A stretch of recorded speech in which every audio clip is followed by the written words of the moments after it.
सार समानता का सार, राष्ट्र संविधान का है तू भी शिल्पकार, तू भी शिल्पकार, तू भी शिल्पकार। भारतीय राज्यघटनेचे शिल्पकार ज्यांनी केला लाखो माणसांचा उद्धार, संघर्षातून मिळवून दिला आम्हाला अधिकार, अशा या महामानवाला माझा त्रिवार प्रणाम, त्रिवार प्रणाम।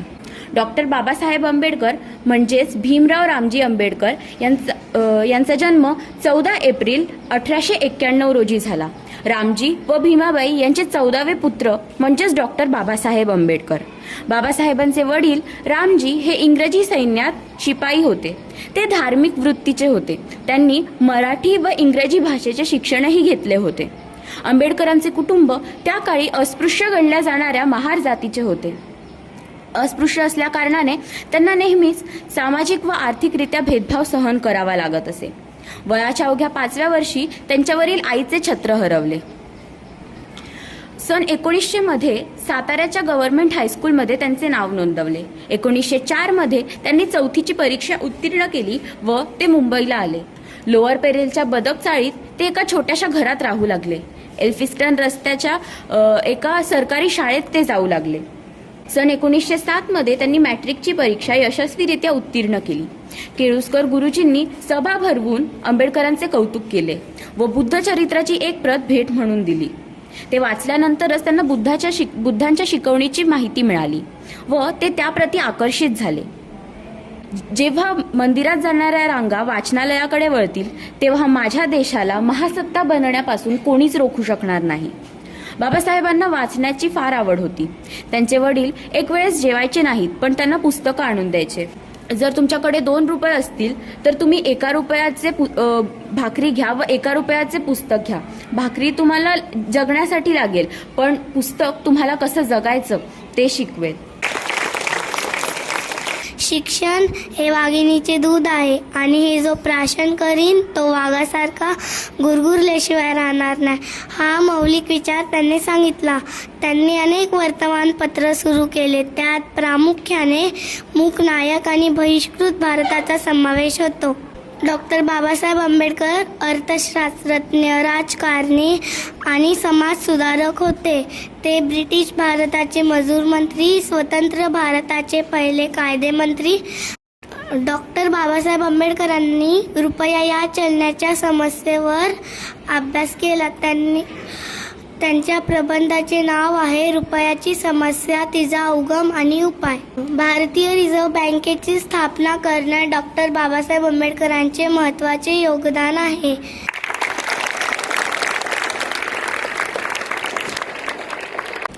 जो महत्व गांधी जी के जीवन में दांडी यात्रा का था, वही महत्व अंबेडकर जी के जीवन में महार सत्याग्रह का था। 28 अगस्त 1947 में आज़ादी के बाद उन्हें भारत के संविधान संगठन का सभापति घोषित कर दिया गया। उनके नेतृत्व में 3 साल की कड़ी मेहनत के बाद दुनिया का सबसे बड़ा संविधान तैयार किया गया। 448 आर्टिकल्स, 12 शेड्यूल्स, 616 हस्तगत और न जाने कितने असेंबलियों के बाद इसे तैयार किया गया था। यह संविधान हमें मताधिकार, भाषण को आज़ादी, धार्मिक आज़ादी और एक अच्छे और एक सम्मानित जीवन जीने का हक प्रदान करती है। जीवन भर अपमान सहकर भी इस महापुरुष ने सारे जहरों को पीकर हम भारतवासियों के लिए अमृत के रूप में दुनिया का सबसे बड़ा संविधान छोड़ गए। धन्यवाद। जय हिंद, जय Bharat.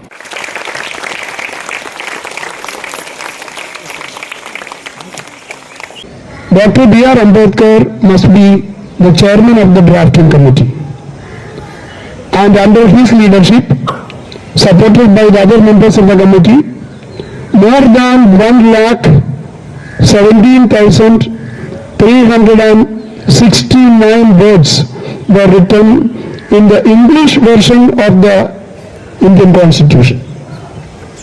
Each word, each comma, each full stop, each entry in the Constitution was supervised by Dr. B.R. Ambedkar. It is not a very easy job, my dear children. And the entire work was done within a short period of 2 years, 11 months and 18 days. You can imagine how fast he must have worked. Maybe burning the midnight oil and staying awake without sleeping. And not only that, the leading constitutions of the world, like the statutory book of United Kingdom, the constitutions of America, Canada, Australia, Germany, and France were compared, and the best practices and principles of those constitutions were taken and included in our constitution. And by including all these things, Indian constitution became the longest constitution in the world, and even today it remains as the longest constitution in the world. That is one thing. And the second thing, it is the best working constitution you can say, one of the best working constitutions you can say. Because we know that so many countries became independent along with India, and most of them later gave up democracy and became military dictatorships. Dr. B.R. Ambedkar should belong to all the sections of the country, including me, you, and everyone. No one should think that, no, he belongs only to me. That's a very narrow-minded feeling.